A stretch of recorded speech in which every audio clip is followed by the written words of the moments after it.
زيتون جدارا سرکه کوگل افرینی پیداوارا جیانا خودکه. ددم سالا پاییزه ده افرینی دست به چنینا بر زيتون اندکن. کمیرای دنگی امریکا تولی مالباتا افرینی بو و چاوانیا در واسبونا روژکی دبر افکرنا زيتونان دا شوپاند. اشتا جو کی زيتونو جو کی خوشه کی باره ام تغازن مثلا چشکش ویران تر باد اشتا قربان خودی بم خودی واکر يعني بوران چشکی کم بی عمال ادغازم چقو عمال پربن واقرنده جو کی گل کی پر خوشه يعني ددم سالا چنینا زيتونان دا مالبات لهفد جوه و جسر سبه دا بر خوددن بیستانان و تا ساعتين بر ایواره زيتونان برف دکن.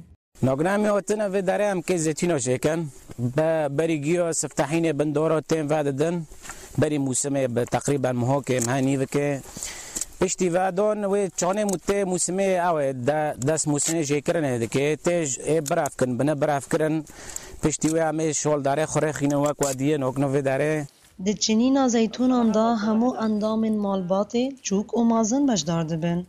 هن لسر سلمه و هن جی جسر شالان لارده بر همه بر هفدکن و د چوالان دا کم دکن. مالبات ده بهن ودانا جکار دا خارنا خواه صحبت دخن.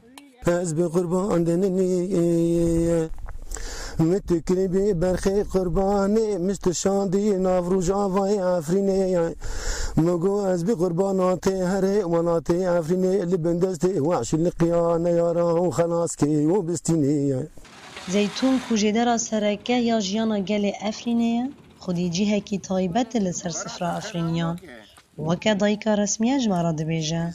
تشتمه دعفرين دو مقدس وأساسي زيتونة بلاتيما وعفرين دعيشة بزيتونة أي بار زيتونة أم جد كان أم براف دكان أمي حشين باش خافات برجن أمي راش باش خافات برجن راش دباعتين حشين تيش كوندن دكافيه ساعة شيرين دبي دكافيه ساعة نو إشتا بعد شهر دخان راش دباعتين ملادس هاوج تكسانو مكالاسه هند بمكالاس هند باعتين هیجایی گوتنه که هرما چیای کرمنج یک جدورن هری دولمند بچاندنا دارن زيتونان لسوریه که لگور آمارن فرمی بیتر جه 18 میلیون دار زيتونه لأفرینه هنه. نوروز رشو دنگ امریکا افرین.